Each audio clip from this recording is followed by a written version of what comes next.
Hi, ഞങ്ങളെ മുളക് നല്ലോണം പഴുത്തു പോയി കണ്ടോ, അടിപൊളിയായിട്ട് പഴുത്തു. അപ്പോൾ ഞങ്ങൾ ഇതിന് പഴുത്ത മുളകിന് വേണ്ടി നിർത്തിയത് തന്നെയാണ്. അപ്പോൾ ഈ പഴുത്ത മുളകൊക്കെ ഒന്ന് പറിക്കാം. മുളകാണെങ്കിൽ തോനുണ്ടായിരുന്നു. ഇതിപ്പോൾ വെച്ചാൽ ഒരു 25 മരട് മുളക് ഉണ്ടെങ്കിൽ നമുക്ക് ഇഷ്ടം പോലെ മുളക് നമുക്ക് ഉണ്ടാവും. പഴുത്തതിന് നമുക്ക് കിട്ടും.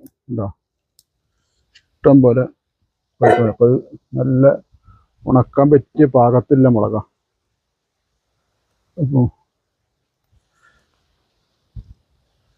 ഫുൾ പഴുത്ത് തുടങ്ങിയാനൊക്കെ ഇനി ഇത് നിർത്തിയാൽ ഇത് വീണ് പോകും. മഴയൊക്കെ പെയ്താൽ ഇതിൻ്റെ നാശമായി. അപ്പോൾ ഞങ്ങളിത് പറിക്കുകയാണ്.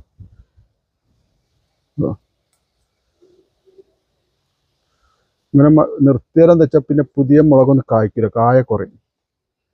ഇത് ഒരു മരുന്നൊന്നും അടിക്കാണ്ട് ഉണ്ടാക്കിയ മുളകാണ്. ടെറസിൻ്റെ മുകളിൽ അതിനുകൊണ്ടാണ് ഉണ്ടാക്കുന്നത്. ടെറസിൻ്റെ മുകളിൽ ഉണ്ടാക്കുമ്പോൾ എന്താ പ്രത്യേകത എന്ന് വെച്ചാൽ ഇത് നമുക്ക് അണുക്കളും മറ്റ് എന്താണ് പറയുക, ഇതൊക്കെ കുറയും, അണുബാധകളൊക്കെ കുറഞ്ഞിട്ടും.